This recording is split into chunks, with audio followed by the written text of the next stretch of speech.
Hello friends, मैं सुमित रॉय। स्वागत है आप सभी का मेरे यूट्यूब चैनल की उस 39 में। तो आज यहाँ पर हम आपको बताने वाले हैं मैथमेटिक्स का एक काफी इंटरेस्टिंग फैक्ट। तो जितने भी क्लास 10th 11th 12th या उससे हायर स्टडीज वाले जितने भी स्टूडेंट्स हैं जो कि डेक ऑफ कार्ड्स को भली भांति जानते होंगे, जिसको ताश की घंटी भी कहते हैं, तो उससे ही रिलेट करके मैं आपको एक इंटरेस्टिंग फैक्ट बताने वाला हूं उससे, जो आपको ये सोचने पे मजबूर कर देगा कि मैथ असल में कितनी ज्यादा अजीब है।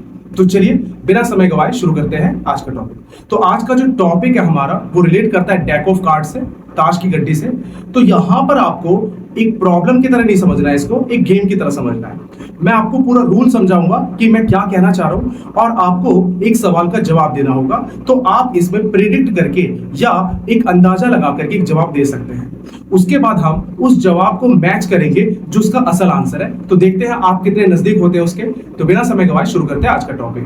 तो यहां पर हमारे पास एक डेक ऑफ कार्ड्स है। तो यहां पर मैं डेक ऑफ कार्ड्स निकालने वाला हूं और गेम का रूल आपको बताने वाला हूं। तो चलिए निकालते हैं।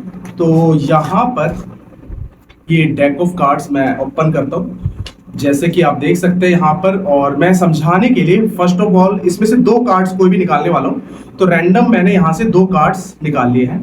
तो पहले मैं दो कार्ड्स आपको रूल समझाऊंगा, उसके बाद तीन कार्ड से, उसके बाद इसको आगे ऑर्डर में बढ़ाते जाएंगे और आपसे जो क्वेश्चन पूछा जाएगा उसका जवाब आपको देना है। तो यहाँ पर मैंने दो रैंडम कार्ड्स निकाले हैं जो कि आपके सामने स्क्रीन पर आपको दिख रहा होगा।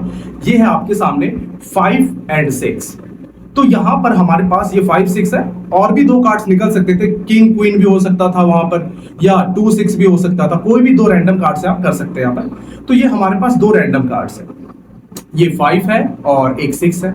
तो यहां पर गेम का रूल ये है कि हमें ये 2 कार्ड्स है, इसको हम कितने अलग अलग तरीके से व्यवस्थित कर सकते हैं या इसको कितने अलग अलग तरीके से हम अरेंज कर सकते हैं। अरेंजमेंट का मतलब क्या है वो समझिए। जैसे मेरे राइट हैंड में यहाँ पर 5 है और ये 6 है। तो यहाँ पर इसको फर्स्ट ऑर्डर मानिए, इसको सेकंड ऑर्डर। तो एक अरेंजमेंट होगा पहले 5 फिर 6 का। तो अगर मैंने इसको इंटरचेंज कर दिया तो अब पहले 6 आ चुका है, उसके बाद 5। तो यहाँ पर 2 कार्ड से आपके पास दो अरेंजमेंट बनते हैं। एक बनता है 5 6 का और एक बनता है आपका 6 और 5 का। तो अब ये दो अरेंजमेंट दो कार्ड से बनते हैं। तो अब ट्राई करते हैं कि 3 कार्ड से कितने अरेंजमेंट बन सकते हैं। तक हमारे पास जब दो कार्ड थे तो उसको डिफरेंट तरीके से अरेंज करने के दो तरीके थे। तो यहां पर कार्ड को एक्सचेंज करेंगे। तो जैसे कि मैंने आपको बताया, एक था 5 6 और फिर उसको इंटरचेंज करेंगे तो 6 5। तो इस तरीके से दो कार्ड को अरेंज करने के दो तरीके हैं। तो अब हम ट्राई करते हैं। हमारे पास यहाँ पर 3 कार्ड्स हैं और ये कार्ड्स है 5 6 और 7। तो यहां पर इन 3 कार्ड्स को हम कितने डिफरेंट तरीके से अरेंज कर सकते हैं। तो एक ऑर्डर हो सकता है यहां पर 5 6 7 का, और अगर मैं यहां पर 7 6 को अरेंज कर दूं तो एक ऑर्डर हो जाएगा 5 7 6 का। इसी तरीके से अगर मैं 5 को पीछे ले आऊं तो एक ऑर्डर हो जाएगा आपका 7 6 5 का, और 6 को अगर पीछे ले आऊं तो 7 5 6 का। तो आप अगर इस तरीके से 3 कार्ड्स को अलग अलग तरीके से अरेंज करेंगे तो आप नोट करके लिख सकते हैं, ऐसे 6 ऑर्डर्स टोटल बनने वाले हैं। तो यहां पर जो भी स्टूडेंट्स जो क्लास 11 में स्टडी कर चुके हैं परमुटेशन एंड कॉम्बिनेशन, उनके लिए ये सॉल्व करना काफी आसान होगा। तो असल में डिफरेंट अरेंजमेंट जो होता है वो रिलेट करता है आपका परमुटेशन से, और हमें पता है कि सिलेक्शन वो रिलेट करता है आपका कॉम्बिनेशन से। तो क्योंकि यहाँ पर 3 कार्ड्स है तो यहाँ पर टोटल नंबर ऑफ अरेंजमेंट होने वाला है 3 फैक्टोरियल, जो हो जाएगा 3 × 2 × 1। तो इसका मतलब है 6 वेज है या 6 डिफरेंट अरेंजमेंट मिलेंगे अगर मैं 3 कार्ड्स को आगे पीछे अरेंज कर लूं।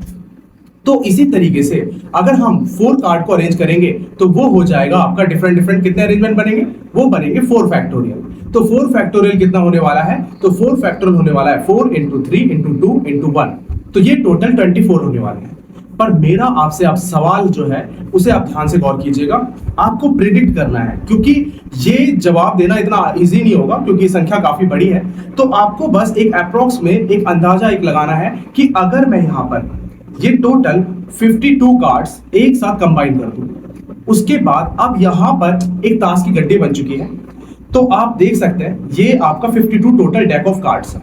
तो मान लीजिए कि यहां पर ये फर्स्ट कार्ड, ये सेकंड कार्ड है, ये थर्ड कार्ड है। तो ऐसे टोटल जो अरेंजमेंट बनेंगे वो 52 कार्ड्स के बनने वाले हैं। तो अगर मैं यहां पर इसको एक बार शफल कर दूं तो ये डिफरेंट अरेंजमेंट बन जाएगा, क्योंकि अब दूसरा कार्ड फ्रंट पे आ चुका है और काफी सारे कार्ड का पैटर्न चेंज हो चुका है। तो अगर मैं इसी तरीके से बार बार इसको शफल करता हूं तो आपका बार बार एक नया अरेंजमेंट बनने वाला है। तो मेरा क्वेश्चन है आपसे कि टोटल 52 कार्ड्स हैं, तो अगर मैं इसको शफल करूंगा तो टोटल कितने डिफरेंट अरेंजमेंट बनेंगे और आपको इसके लिए कितना समय लगने वाला है। तो आप अभी कमेंट सेक्शन में जाकर के इसका जवाब दे सकते हैं। मैं थोड़ी ही देर में इसका पूरा डिस्क्रिप्शन में बताने वाला हूं कि किस तरीके से ये 52 फैक्टोरियल काफी बड़ा लार्ज नंबर है। तो आपको मैं थोड़ा टाइम देता हूं आपके लिए 5 सेकंड से ये सोचने के लिए कि हम 52 फैक्टोरियल को अरेंज करेंगे तो कितना आने वाला है, ये कितना लार्ज नंबर होने वाला है। फ्रेंड्स, हमने अभी तक देखा कि 2 कार्ड को अरेंज करने के लिए 2 वेज थे, जो कि था 2 फैक्टोरियल। इसी तरीके से अगर आपको 3 कार्ड्स दिए जाते हैं, कोई भी 3 कार्ड्स, तो उसको आप डिफरेंट तरीके से अरेंज कितनी बार में कर सकते हैं। तो मैंने परमुटेशन का तरीका आपको बताया था। टोटल 3 फैक्टोरियल वेज होंगे, जो होगा 3 × 2 × 1, 6 वेज। इसी तरीके से अगर आपको मैं 4 कार्ड को सफल करने के लिए कहूं तो 4 फैक्टोरियल वेज होने वाला है, जो होने वाला है 4 × 3 × 2 × 1, 24। इसी तरीके से अगर 5 कार्ड को शफल करने के लिए कहेंगे तो 5 फैक्टोरियल आएगा 120 वेज। 6 कार्ड को शफल करने के लिए कहेंगे तो 6 फैक्टोरियल ये आ जाएगा 720 वेज। तो मेरा क्वेश्चन था कि अगर 52 कार्ड को शफल करते हैं तो 52 फैक्टोरियल आने वाला है। तो ये इमेजिन करिए ये नंबर कितना ह्यूज होने वाला है। तो फ्रेंड्स, ये नंबर काफी बड़ा होने वाला है, आप उसको इमेजिन भी नहीं कर सकते। मैं आपको बताता हूं, अगर कैलकुलेटर से इसे सॉल्व करेंगे 52 फैक्टोरियल को, जो आता है 8.07 × 10 की पावर 67। ये कितना ह्यूज नंबर है, इसको समझाने के लिए मैं बताता हूं आपको कि अभी तक हमारे यूनिवर्स को बने हुए टोटल टाइम हो चुका है यूनिवर्स को बने हुए 13.8 बिलियन ईयर्स। जिस यूनिवर्स में हम रहते हैं, तो उस यूनिवर्स को बने हुए आपका कितना टाइम हो चुका है, 13.8 बिलियन ईयर्स। अभी अप्रॉक्स करंट जो पॉपुलेशन है उसको मान के चलिए आप 800 बिलियन। तो यहां पर 800 बिलियन अभी टोटल आबादी है, ये मान के चलिए अप्रॉक्स में। तो अगर पर पर्सन, ध्यान दीजिएगा कि पर पर्सन अगर पर सेकंड, 1 सेकंड में अगर वो एक अरेंजमेंट करता है, मान लीजिए कि अगर वो हर 1 सेकंड में एक अरेंजमेंट करता है, कौन, पर पर्सन, किसमें से, 800 बिलियन पर्सन में से पर पर्सन 1 सेकंड में एक अरेंजमेंट देता है। कब से, जब से बर्थ हुआ है यूनिवर्स का, मतलब जब से आपका ये यूनिवर्स बना है उस टाइम से लेकर के आज तक 800 बिलियन पर्सन मान के चलिए, पर पर्सन 1 सेकंड में अगर एक अरेंजमेंट भी करता है तो वो संख्या जो आती है, वो संख्या आपकी अनुमानित आती है 3.5 × 10 की पावर 29, जो कि इसके आसपास भी नहीं है। तो आप सोचिए कि ये नंबर कितना ज्यादा ह्यूज है, ये नंबर काफी ज्यादा ह्यूज होने वाला है। तो इसका मतलब है फ्रेंड्स कि आपने अभी तक जो शफल किया है, या एक बार जो आप किसी भी 52 डेक ऑफ कार्ड्स को शफल करते हैं, तो ये मान लीजिए मेरे पास ये डेक ऑफ कार्ड्स, तो मैं इसको अगर एक बार शफल कर दूं तो इसकी प्रोबेबिलिटी ये ज्यादा है कि ये अरेंजमेंट जो बना है ये शायद यूनिवर्स में कभी ना बना हो। क्यों, मैं ऐसा क्यों कह रहा हूं, क्योंकि आप अंदाजा लगाइए कि ये संख्या टोटल अरेंजमेंट की वो काफी ज्यादा ह्यूज है। हम इसके 4 to 5% तक भी अभी तक अरेंजमेंट नहीं कर पाए। तो इसका मतलब है कि 95% चांस है कि हर बार जो हम सफल करते हैं वो अरेंजमेंट न्यू होने वाला है। तो ये काफी इंटरेस्टिंग है। लगता है कि इसको अरेंज करना काफी ज्यादा आसान है, पर ऐसा करना इम्पॉसिबल है, क्योंकि मैंने आपको बता दिया कितना टाइम लगने वाला है।